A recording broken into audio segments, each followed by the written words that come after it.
Hi, my name is Brent Critchfield. I'm the designer of Clash of the Battle Goats, and I'd like to teach you how to play the game. So to start off with the game, the first thing you'll do is you'll choose a shepherd, and you'll choose 3 goat character cards.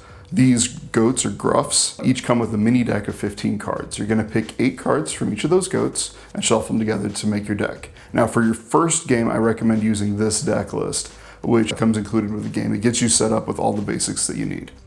Each player starts off the game by drawing 5 cards. Then at the beginning of each of your turns, you'll draw an extra card, except for on the first player's first turn. He'll skip that.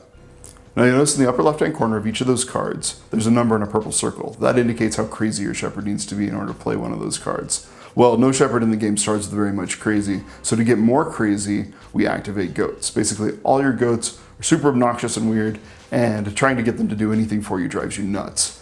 At the beginning of each of your turns, you're going to choose one of your goats to take that turn. This is called activation.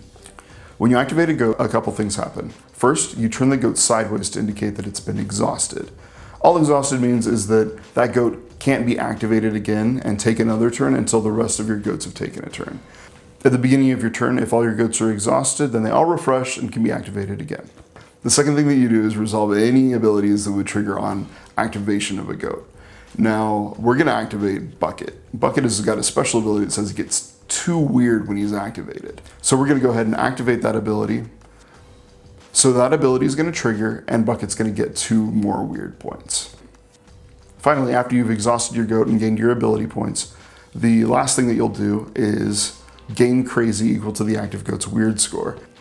So now your shepherd has got 3 crazy, and with that crazy you can play as many cards as you want as long as the total cost of all of your cards doesn't exceed that crazy score. In other words, you could play 1 card that costs 3, or you could play 3 cards that cost 1. You'll notice in the upper left-hand corner of Jab, there's another symbol right below the crazy cost. That blue hourglass indicates that Jab is a condition card. Condition cards will stay in play for 1 full turn and then go away at the beginning of your cleanup phase, a phase that happens at the very beginning of each of your turns. If the card has got a red check mark in the upper left-hand corner, that means it's an immediate action card. Immediate action cards, you'll just do what the card says and then they'll immediately go to your discard pile.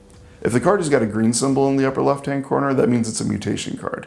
Mutations are permanent cards, and they'll stay in play for the rest of the game or until something destroys them. Well, now we've used up all of our crazy, so it's time to end our turn by using our tactical action. Now there's 4 types of tactical actions that you can use. You can shift, you can grow, you can resurrect a dead goat, or you can attack. So let's talk about that a little bit. If you choose to shift with your goat, it means you can swap positions with one of the other adjacent goats on your team. Growing allows you to add 1 point to one of the 3 stats on the active goat, so you can make the goat meaner, weirder, or fatter. Now with the active goat, you can also choose to resurrect. Resurrecting lets the active goat spend its turn to bring another dead goat on your team back to life. When you do so, that goat will come back with the same stats, and it also keeps any mutations that were attached to it. Now, if you choose to attack with your tactical action, you'll push your goat forward. He's now threatening the goat in the position opposite of him. At the beginning of your next turn, you'll deal damage equal to your mean score to the goat in the position opposite of you. If your damage meets or exceeds the defense score of that gruff dies and gets flipped over. If your damage exceeds the defense score, then the excess damage will carry over to the enemy shepherd, who will lose points from his life score equal to the damage taken. When your enemy shepherd's life drops to 0, then you'll win the game. But be careful, when you attack, you don't deal damage immediately. Your damage actually won't carry through until the beginning of your next turn during your cleanup phase. That means that your opponent will be able to take their entire turn to try to play cards to defend themselves, move a stronger goat in the way of your attack, or even launch a counterattack of their own. Good luck, and may the best shepherd win.